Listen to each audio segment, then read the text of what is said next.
Hello, Captain fans! Ito na nga ha, Sanya Lopez at saka Mayor Mark Alcala 3 times na spotted. So, confirm, no? Walang Mayor Mark Alcala mga kasembreros kay Ma'am Catherine kasi Captain lang sa kalam. Tapos, si Ma'am Catherine ba ay may pinaparinggan. At ito pa, at marami pang items mga kasembreros sa vlog na ito. So, unahin natin ito, yung kay Mayor Mark Alcala, no?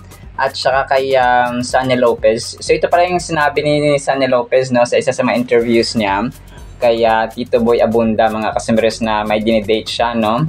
So sila pala, no, hindi magbunyi ang Cathdinatics kasi ito spotted na malinaw pa mga kasembreros sa sikat ng araw na magkasama sina Sanya Lopez at saka si Mayor Mark Alcala mga kaso. Sana tigilan na no ng mga nagpapakalat ng issue dito kay Mayor Mark Alcala mga kasembreros at saka kay Ma'am Catherine. Sabi pa nga dito sa caption 3 times sila nakikita si Mayor Mark Alcala and Sanya Lopez, hindi si Catherine Bernardo. Balik ulit single si Kath, walang patunay. So single naman talaga ang Kath din mga kasembreros, no, and they enjoy their singleness mga kasembreros. So, sana makita ito ni Sir OG Diaz, itong video na ito, para tigilan na ang pagpapakalat ng Kath Mark na tandem mga kasembreros.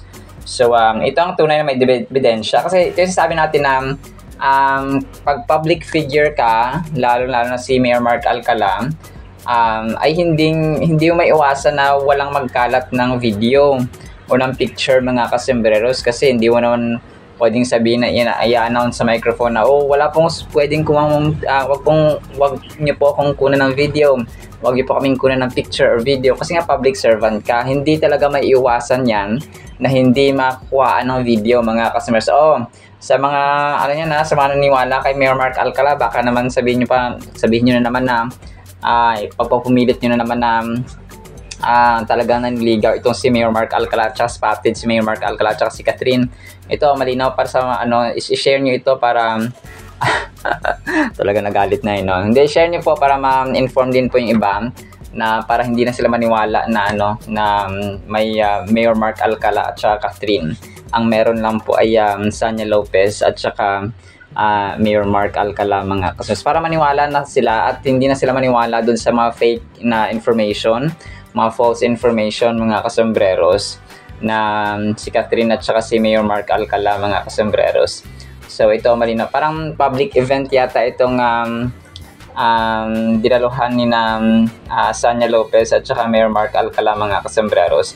Wala naman silang movie, no, parang wala namang reason para magkasama sila mga kasembreros. So kung kaya confirmed na sila na nga mga kasembreros kasi matagal na rin yung interview ni Ma'am Sanya Lopez na sinabi niya na meron siyang ka-date mga kasembreros na dinidate na politician. So ito siya mga kasembreros na si Mayor Mark Alcala. So sana tigilan na dito, lagyan na natin ang period at saka closing book itong Kath Mark, no, Catherine Bernardo at Mayor Mark Alcala mga kasembreros na serye at saka focus na mga informasyon at saka issue mga kasembreros. So mag-move on na ang mga boto kay Mayor Mark Alcala at saka Catherine mga kasembreros, no, at saka suportahan na lang natin sina Mayor Mark Alcala at saka si Sanya Lopez mga kasembreros. So Kath din lang sa kalam, team panatag tayo, no, sa mga nanay natin dyan na subscribers po ng Kasombrerong Dennis channel na nagko-comment na Mayor Mark Alcala ang kanilang bet, no, ay ito na po ang resibo. Malinaw pa at saka maliwanag pa sa sikat ng araw, no, sa tanghaling tapat mga kasembreros and mga Cathdinatics. Alright, so move on tayo ha. And then ito, bago itong parinig ni Ma'am Catherine ko, no, ay may mga din, no, may mga dito pasabog at saka sale at saka pamaskong handog ang mga brands ni Ma'am Catherine, kagaya ni Sir Alden mga kasembreros, ay yung kanyang Uratex, no, na may pasasalamat sale sila mga kasembreros, no. Sabi dito, enjoy discounts and freebies, bili na, now na. Salamat sa tiwala at suporta. A little thank you from us to you enjoy our pasasalamat sale across authorized dealers in Luzon, happening until November 30, 2025.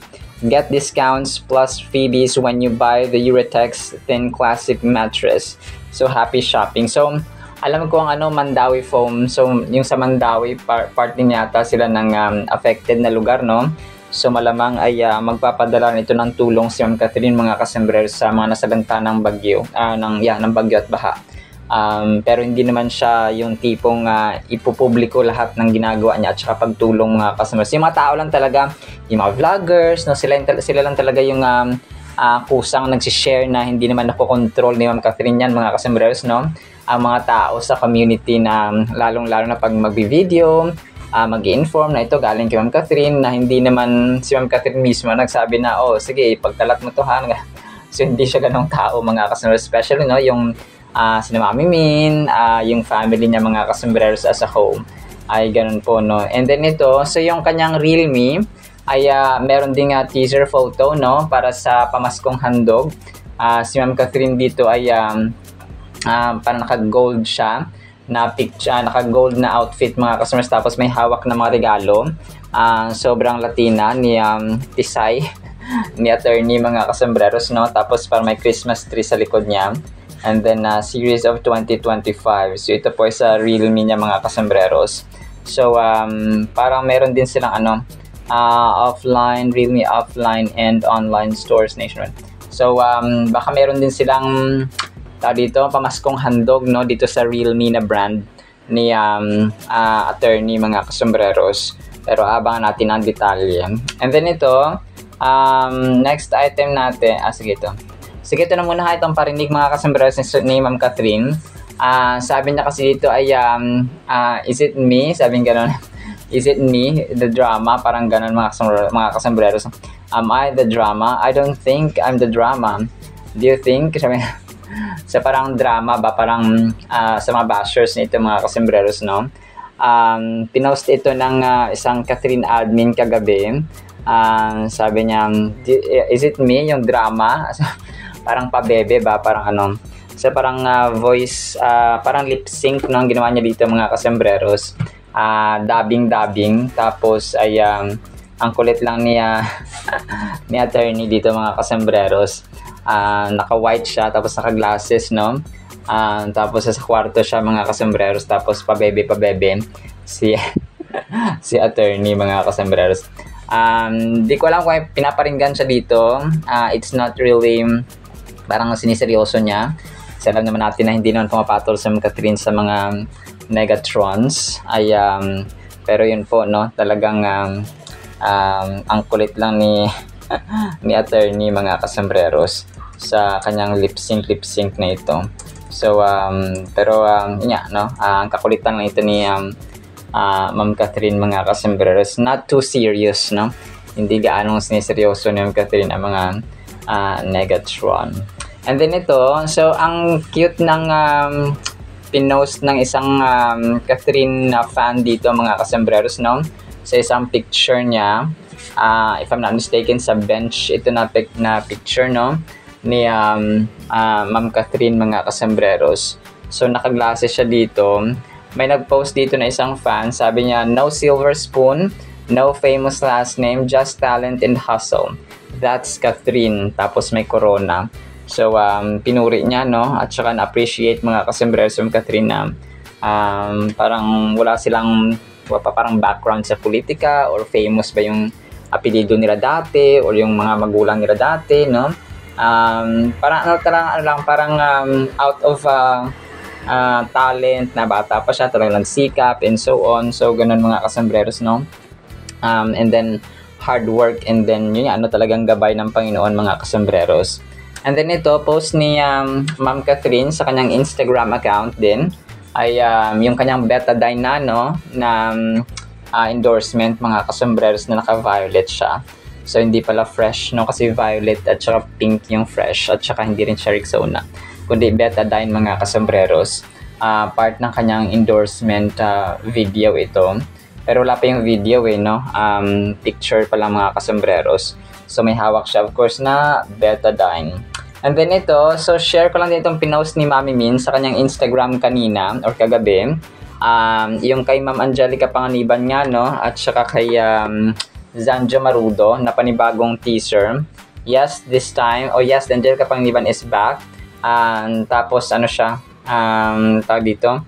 Parang bagong teaser nga ng bagong pelikula nila na Unmarry mga kasembreros.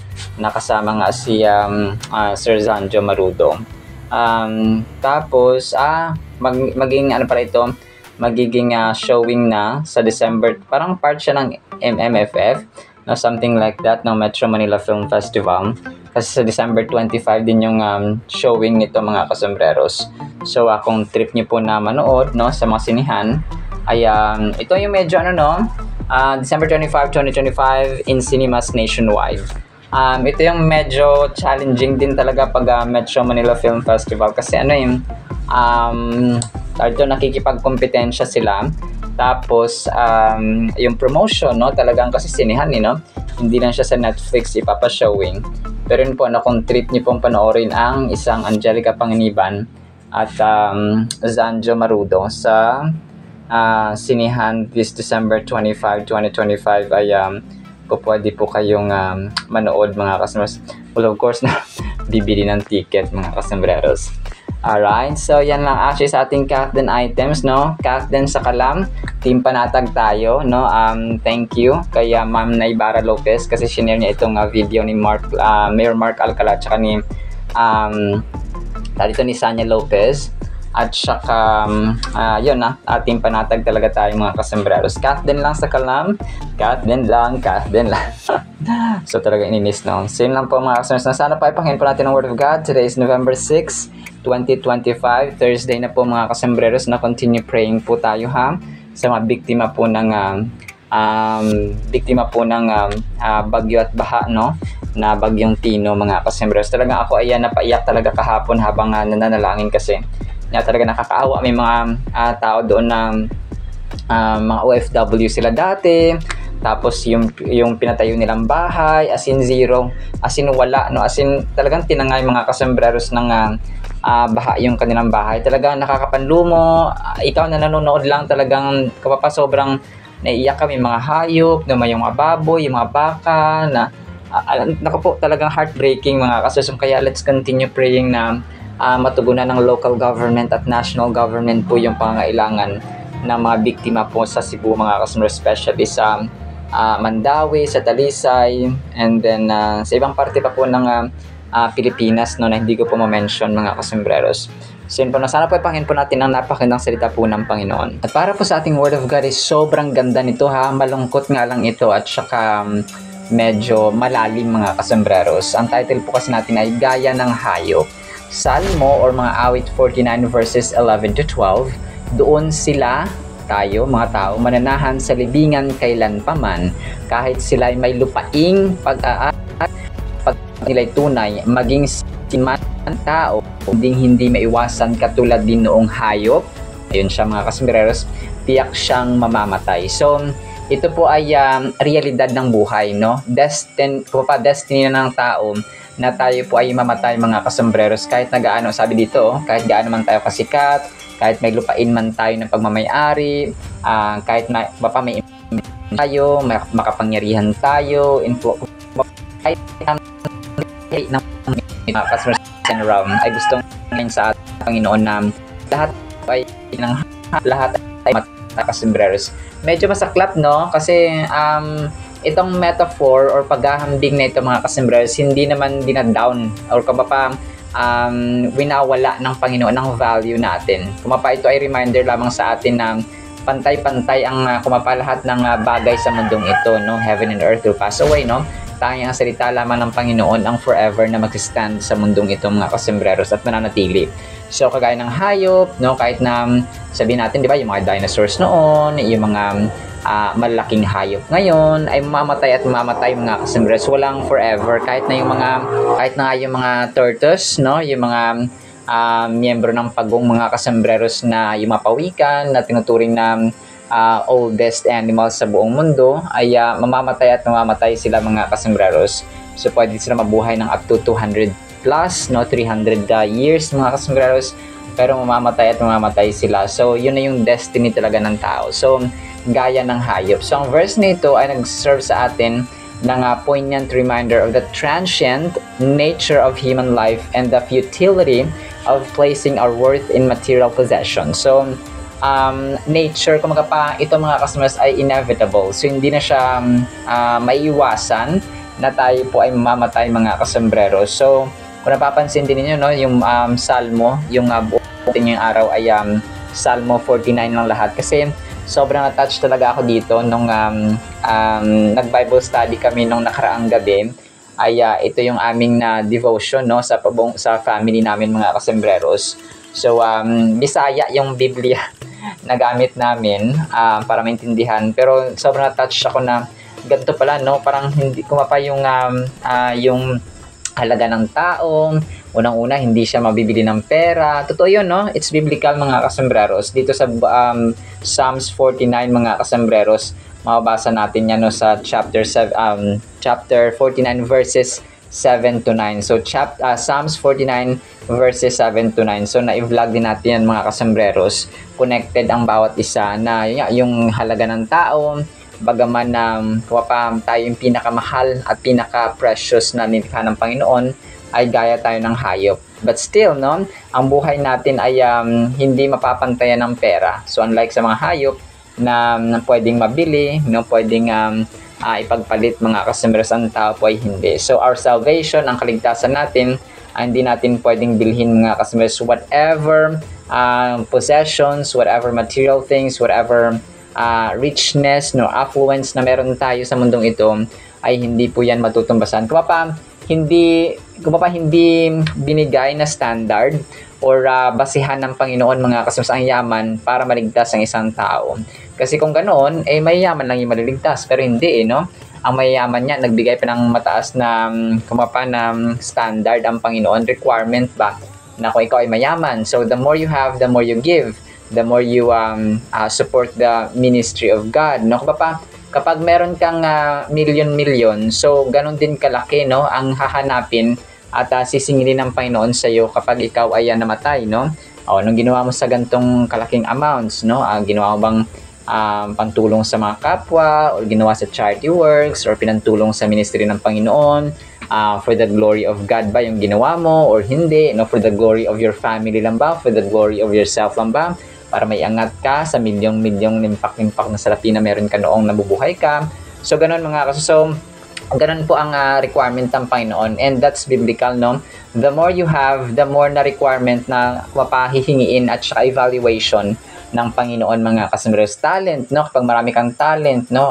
Ginawa bang, ginamit mo ba ito para sa kaluwalhatian ng Panginoon or to support His ministry, or ginawa mo lang ito para ipagyabang? So, ganun mga kasembreros. So, when we look closely at the words, we see that the psalmist is asserting a profound truth. Earthly riches do not equate to eternal value or significance. Despite all the wealth a person can accumulate, it does not prevent inevitability of death. So, no, inevitable talaga mga kasembreros ang death or kamatayan.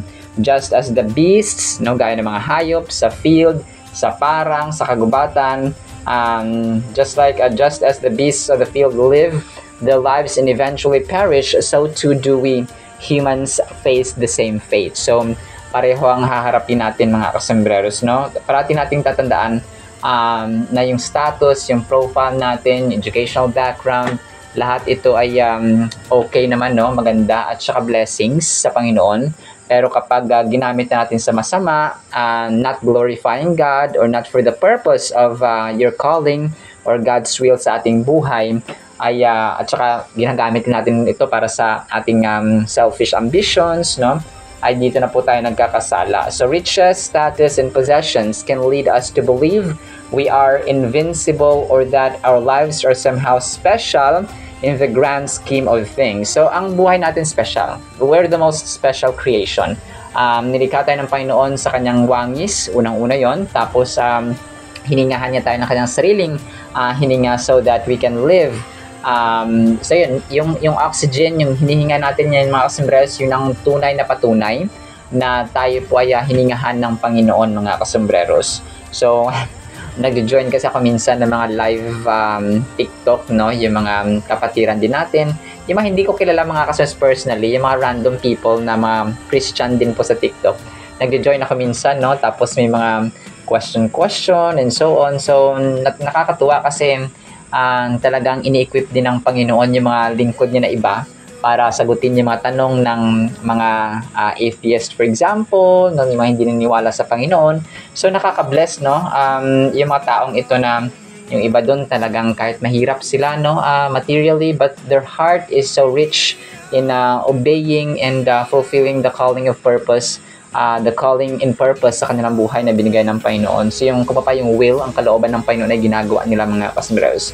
So, God bless them. So, yet this verse challenges us the notion or that notion. We too are mortal and our lives are fleeting. So, temporary. Now, this psalm thus calls us to assess our priorities and recognize what truly matters in life. In reflecting upon the scripture, we realize that our spiritual standing before God far outweighs any accomplishments or fortunes we might gather during our time on earth. So, yun, ang ating mga, yung ating mga accomplishments, yung ating fortunes, yung kuha pa yung natamo natin, no? Kumaga pa, kunwari nakakaluwag-luwag tayo sa buhay. So, yun yung gagamitin natin. Sabi dito, para sa pagtupad sa mga purpose at kuha pa yung calling ng Panginoon mga kasambreros habang tayo po ay nabubuhay sa mundong ito. There are invaluable lessons that we can learn from this verse. First and foremost, it reminds us of the importance of humility. So, humble, okay? Kailangan maging humble tayo mga kasambreros kasi tayo po ay tao lamang, no? Walang ipagmayabang ang tao kahit na ikaw pa ang pinakamatalino, kahit ikaw pa ang may pinakamataas sa IQ, kahit na ikaw pa ang may pinakamaraming pera, no, pinakamalawak na properties, pinakamaraming branches ng business, no? Kahit na ikaw pa, no? Kailangan maging humble tayo kasi isa lang naman yung ating kung pa, di ba ikaw doktor, ikaw attorney dito sa mundong ito, ikaw ay isang content creator, ikaw ay isang teacher, ikaw ay isang mayor, ikaw ay isang governor, president for example, senator, counselor, or ikaw ba ay isang businessman. So lahat ng ito, lahat ng professions, lahat ng Doctor of Philosophy, no? Lahat ng mga titles sa mundong ito, isa lang po ang ating magiging tatak sa ating sa ating lapida, and that's RIP, and ang ating pangalan mga kasambreros. So no, wala na yung titles na na accomplish natin sa mundong ito. But still, no, hindi ko sinasabi na useless yung mga titles na ito. What I'm saying is maging humble tayo kasi despite of your positions, your titles sa mundong ito, lahat po tayo ay may iisang destination.